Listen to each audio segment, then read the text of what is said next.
വലിയ കുഞ്ഞില്ലാത്തൊരു ജീവിതം കല്യാണിക്കിനി ആലോചിക്കാൻ കൂടി പറ്റില്ല. അങ്ങനെ ഉണ്ടായ എന്റെ അമ്മയുടെ കൂട്ടും തേടി ദൂരെയുള്ള ലോകത്തേക്ക് ഞാൻ പോവും. അതുറപ്പാ. ദേ ഇപ്പൊ എനിക്കൊന്ന് കാണണമെന്നുണ്ട്. ഈ സ്വിച്ച് അമർത്തിയാ വലിയ മുന്നിൽ വരുമോ? അന്ന് റോഡിൽ വന്നതുപോലെ? അല്ലെങ്കിൽ വേണ്ട, എല്ലാം വെറുതെ തോന്നുന്നതാ. ഈ രാത്രിയിൽ ഇപ്പൊ വലിയ എവിടുന്ന് വരാനാ? എന്നാലും ചിലപ്പോ വന്നാലോ? ഒന്ന് പരീക്ഷിച്ചു നോക്കിയാലോ?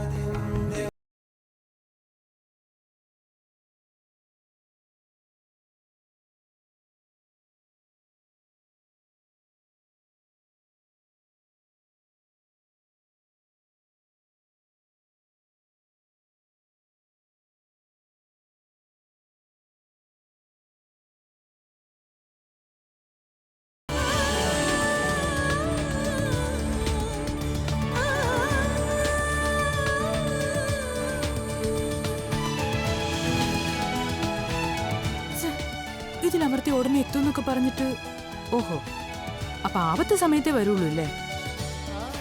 ശരി, ആയിക്കോട്ടെ. ഇനി പോയി കിടക്കാം. സ്വപ്നത്തിലെങ്കിലും ഒന്ന് കാണാൻ പറ്റിയോ മതിയായിരുന്നു. ഒന്നുരിയാടാൻ കൊതിയായി, കാണാൻ കൊതിയായി.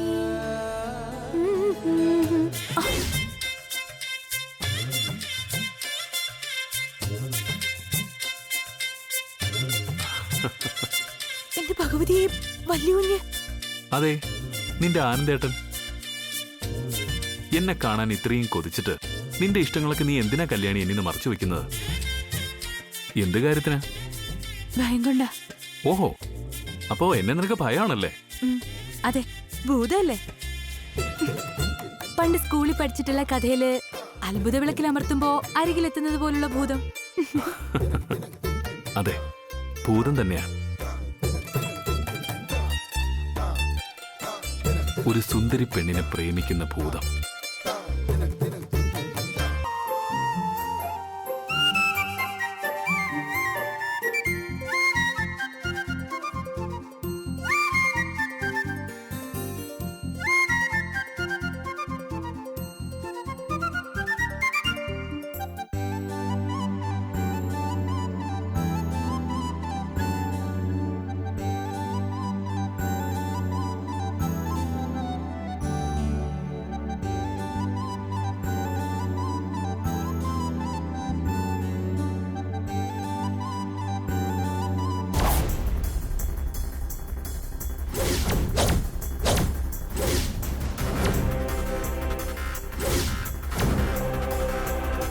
കല്യാണി,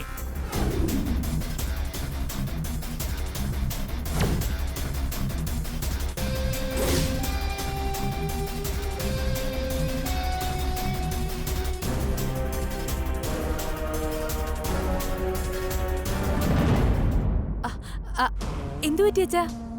കിടന്ന് തുറക്കം വന്നില്ലേ? എനിക്കും അങ്ങനെ തന്നെയാ. ഇടയ്ക്ക് കറണ്ട് പോവും, നല്ല ഉഷ്ണമാവും. അതാ ഞാൻ പുറത്തിറങ്ങി വന്നത്.